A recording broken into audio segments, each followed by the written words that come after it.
MS Excel की इस video में आज हम जानेंगे सॉल्व ऑर्डर और लिस्ट फार्मूलाज के बारे में, वो भी कंप्लीट डिटेल में। साथ में मैंने एग्जांपल के साथ यूज़ करके भी देखेंगे। इनको यूज़ करने के लिए मैंने एक्सेल की शीट पे डेटा बना रखा है।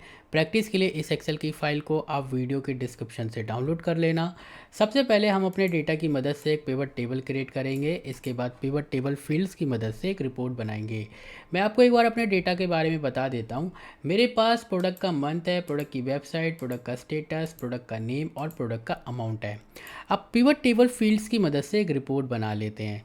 मैं स्टेटस को ड्रैग करके ड्रॉप कर रहा हूँ रोज़ में। मेरे प्रोडक्ट का स्टेटस आ रहा है कैंसिल और सोल्ड। अब मैं चाहता हूँ अपने प्रोडक्ट के नेम शो करना। इसके लिए मैं प्रोडक्ट के नेम को ड्रैग करके ड्रॉप कर रहा हूँ कॉलम्स में, तो मेरे प्रोडक्ट के यहाँ पर नेम आ गए। अब मैं चाहता हूँ अपने प्रोडक्ट का कैंसिल अमाउंट और सोल्ड अमाउंट शो करना। इसके लिए मैं अपने अमाउंट को ड्रैग करके ड्रॉप करूँगा वैल्यूज़ में, तो यहाँ पर मेरे प्रोडक्ट का कैंसिल और सोल्ड अमाउंट आ रहा है। नीचे हमारे प्रोडक्ट का कैंसिल और सोल्ड अमाउंट का टोटल आ रहा है, और यहाँ पर हमारे पास सभी प्रोडक्ट का कैंसिल अमाउंट आ रहा है और सभी प्रोडक्ट का सोल्ड अमाउंट आ रहा है। ठीक है। अब पिवट टेबल में जो हमारे पास कॉलम होते हैं उन्हें हम फील्ड कहते हैं, और फील्ड के अंदर हमारे पास आइटम और वैल्यू होती है। जैसे कि हमारे पास जो स्टेटस फील्ड है, इसके अंदर जो हमारे पास कैंसिल और सोल्ड है ये हमारे आइटम है। ऐसे ही हमारे पास नेम फील्ड है, इसके अंदर जो हमारे प्रोडक्ट नेम है ये हमारे आइटम है, और जो हमारा अमाउंट है ये हमारी वैल्यूज़ है। अब पिवट टेबल एनालाइज टैब में जाएंगे, कैलकुलेशन ग्रुप में जाएंगे, तो यहाँ पर हमें सॉल्व ऑर्डर का ऑप्शन मिलता है। सॉल्व ऑर्डर की मदद से हम अपने पिवट टेबल के एरर या फिर इनकरेक्ट वैल्यू को सही कर सकते हैं। अब देखिए सॉल्व ऑर्डर पे अगर हम क्लिक करें तो यहाँ पर आप देखोगे कि ये ब्लैंक है, यहाँ पर कुछ भी नहीं है। तो सबसे पहले तो हमें यहाँ पर कैलकुलेशन को क्रिएट करना पड़ेगा। अब कैलकुलेशन को कैसे क्रिएट करेंगे, यहाँ पर देखिए हमें कैलकुलेटेड फील्ड्स और कैलकुलेटेड आइटम्स मिलता है। इन दोनों के बारे में मैंने अपनी प्रीवियस वीडियो में बता रखा है, आप उस वीडियो को देख के कैलकुलेटेड फील्ड्स और कैलकुलेटेड आइटम्स के बारे में जान सकते हो। कैलकुलेटेड फील्ड्स हमारी फील्ड को कैलकुलेट करता है और कैलकुलेटेड आइटम्स हमारे आइटम्स को कैलकुलेट करता है। अब जैसे कि यहाँ पर मेरे पास कैंसिल और सोल्ड मेरे पास स्टेटस है। मैं अगर देखना चाहता हूँ कि जो मेरा कैंसिल यहाँ पर अमाउंट आ रहा है वो हमारे टोटल अमाउंट में से कितना परसेंट है, यानी जो हमारा जो कैंसिल अमाउंट है वो कितना परसेंट है। तो इसको कैलकुलेट करने के लिए मैं कैलकुलेटेड आइटम्स का यूज़ कर सकता हूँ। ठीक है, तो सबसे पहले हम जाएंगे स्टेटस वाली फील्ड पे। इसके बाद हम यहाँ पर कैलकुलेटेड आइटम्स पे क्लिक करेंगे और यहाँ पर हम अपना फॉर्मूला क्रिएट कर लेंगे। सबसे पहले तो फॉर्मूला का नेम देंगे। यहाँ पर मैं लिख रहा हूँ परसेंट ऑफ कैंसिल, ठीक है, क्योंकि मैं कैंसिल का परसेंट देखना चाहता हूँ। इसके बाद यहाँ पर हम फॉर्मूला क्रिएट करेंगे, इक्वल को रखेंगे, इक्वल नहीं हटाना आपको। अब यहाँ पर आपको फील्ड सेलेक्ट करनी है, तो फील्ड्स हम यहाँ पर स्टेटस को सिलेक्ट करेंगे। इसके बाद यहाँ पर हमें आइटम को सिलेक्ट करना है, तो सबसे पहले यहाँ पर मैं कैंसिल को सिलेक्ट करके इंसर्ट आइटम पे क्लिक करूँगा, तो यहाँ पर देखिए कैंसिल आ गया।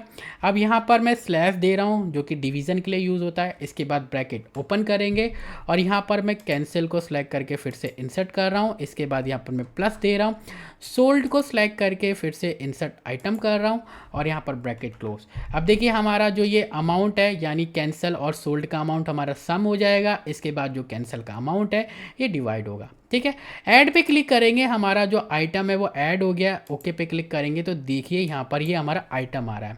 अब यहाँ पर देखिए ये हमारा आइटम नेम हो गया परसेंट ऑफ कैंसिल और यहाँ पर हमारी वैल्यू आ रही है। अब ये जो वैल्यू आ रही है, अभी इसका जो फॉर्मेट है सेल का वो जनरल है, हमें इसे परसेंटेज में चाहिए, तो हम क्या करेंगे होम टैब में जाएंगे और यहाँ पर परसेंटेज पे क्लिक करेंगे तो देखिए अब ये परसेंट में वैल्यू आ रही है।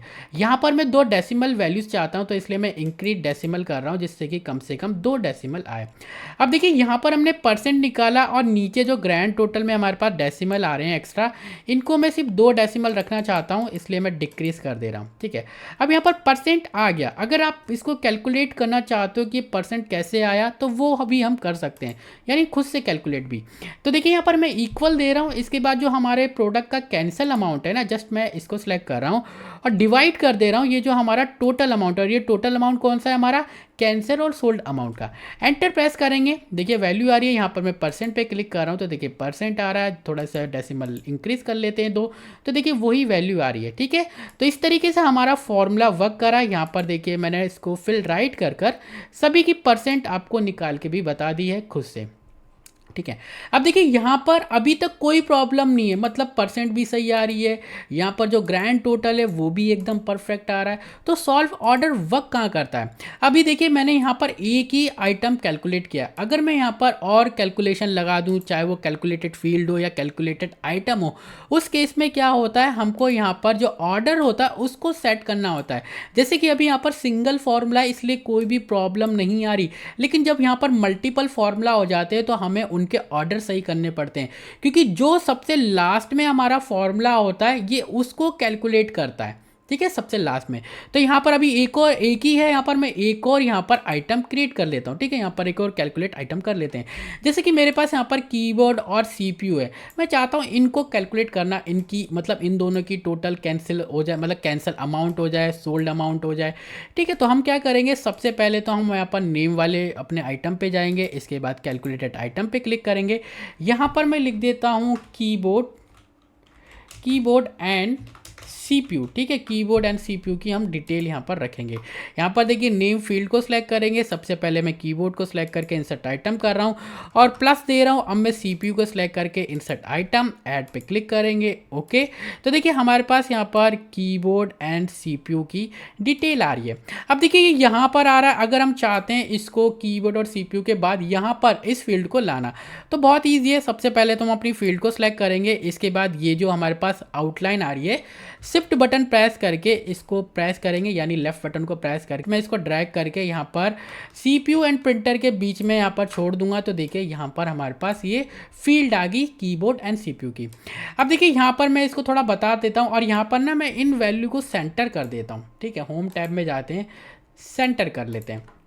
अब देखिए ये हमारे पास कीबोर्ड और सीपीयू की कैंसल सेल का टोटल है, ये हमारे पास कीबोर्ड एंड सीपीयू की सोल्ड जो हमारे पास सेल्स है उनका टोटल है यहाँ पर। ठीक है, अब देखिए यहाँ पर ये क्या चीज़ कर रहा है, यहाँ पर इसने इन दोनों की सेल्स का मतलब जो परसेंट ऑफ कैंसल सेल्स है इसका यहाँ पर इसने टोटल दे दिया, यहाँ पर टोटल दे दिया।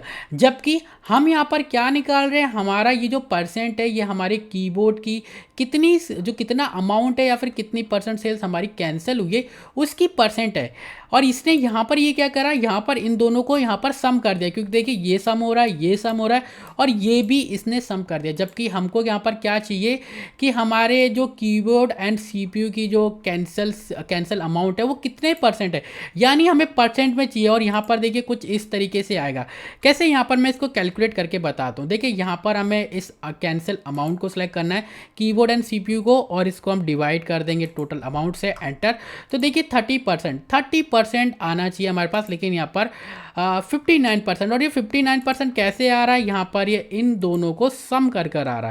एंटर प्रेस करेंगे तो देखिए यहाँ पर ये सम कर आ रहा है, तो हमें यहाँ पर चाहिए 30%। और ये एरर या फिर ये रॉन्ग वैल्यू इस वजह से आ रही है क्योंकि जो हमारा यहाँ पर सॉल्व ऑर्डर में जो हमारा यहाँ पर जो फॉर्मूला क्रिएट है वो देखिए सबसे नीचे हमारे पास क्या आ रहा है, यहाँ पर आ रहा है प्लस वाला जो हमने अभी क्रिएट करा है। इसमें क्या कर रहे हैं, हमारी जो कीबोर्ड एंड सीपीयू की जो वैल्यू है हम यहाँ पर प्लस कर रहे हैं, इसलिए इसने इसकी ये वाली जो परसेंट वाली जो परसेंट ऑफ कैंसिल है इन दोनों वैल्यू को भी यहाँ पर सम करके दे दिया, जबकि हमें यहाँ पर चाहिए परसेंट। ठीक है, जो कैंसिल अमाउंट है। तो बहुत ईजी, हम क्या करेंगे, ये जो हमारे पास इसका जो ऑर्डर है इसको हम नीचे कर देंगे।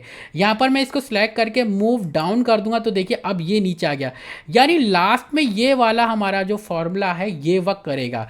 अब जब मैं यहाँ पर क्लोज करूँगा तो हमारे पास देखिए यहाँ पर ये जो कैलकुलेशन है सही होगी और यहाँ पर 30.42% आ रही है।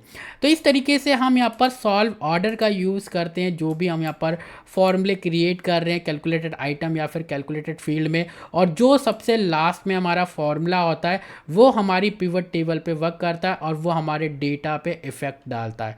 तो आपको सॉल्व ऑर्डर आना बहुत ज़रूरी है। अगर आप इसको मूव अप करोगे तो ये अप चले जाएगा, डाउन करोगे तो डाउन, और डिलीट पे क्लिक करोगे तो आप डिलीट कर सकते हो इस ऑर्डर को।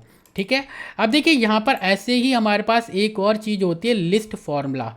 लिस्ट फार्मूलाज क्या करता है, जितने भी आपने फार्मूला कैलकुलेटेड फील्ड्स के लिए क्रिएट करे हैं या फिर आपने कैलकुलेटेड आइटम्स के लिए क्रिएट करे हैं वो आपको लिस्ट फार्मूला में शो जाते हैं। जब आप इस पर क्लिक करोगे तो हमारे पास एक शीट आ जाती है और यहाँ पर देखिए कैलकुलेटेड फील्ड के फॉर्मूला आपको शो होंगे। यहाँ पर आपको नेम शो होगा आपके फॉर्मूला का, और यहाँ पर फॉर्मूला, यहाँ पर जैसे कि कैलकुलेट आइटम में हमारा नेम शो हो रहा है, यहाँ फॉर्मूला, ये हमारा नेम, यहाँ फॉर्मूला। हमने फील्ड के लिए कोई फॉर्मूला क्रिएट नहीं किया, इसलिए यहाँ पर फील्ड का फॉर्मूला नहीं शो हो रहा। तो इस तरीके से हम पिवट टेबल में सॉल्व ऑर्डर और लिस्ट फार्मूला को यूज़ कर सकते हैं। अगर आपको इसमें कोई भी डाउट या कन्फ्यूज़न हो तो आप कमेंट कर देना, मैं क्लियर कर दूंगा। मिलेंगे नेक्स्ट वीडियो में, जब तक के लिए bye bye, thank you and take care.